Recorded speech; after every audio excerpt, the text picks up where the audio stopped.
What are your thoughts on Fox News and Tucker Carlson, and they're promoting Putin's position? And obviously there's a political aspect here that they're trying to gain. But what is being lost, and what is being misunderstood by, the tens of millions of people that watch him?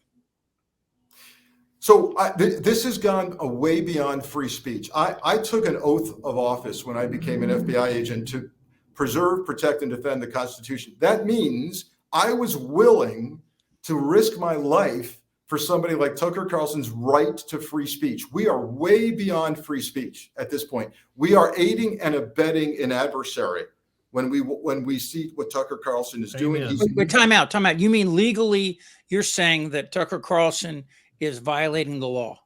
So I think I've said publicly that I think Vladimir Putin is a war criminal and, this comes from my FBI background, I believe he's committing terrorism. I believe what he's doing is the definition on our books in Title 18 of terrorism. Those who aid and abet him are aiding and abetting terrorism. When you turn on the evening news in Moscow every night and you see nothing but clips of Tucker Carlson or Tulsi Gabbard or Laura Ingraham, you've got to stop and say, wait a minute, this isn't free speech anymore. This is now being our own people deliberately being used by an enemy against us.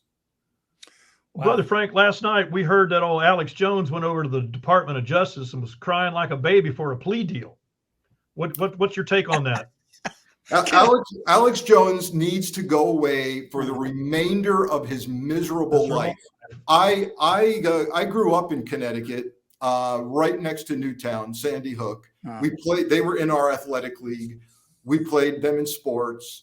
I've been there many times. I know people who lost grandchildren and children in Sandy Hook Elementary School. For him to come out in such a vile way and imply that those were actors, that it didn't happen, is a offense against morality and humanity. And for him to hide behind bankruptcy and delay and obfuscate, you want to talk about un-American? The definition of that is Alex Jones.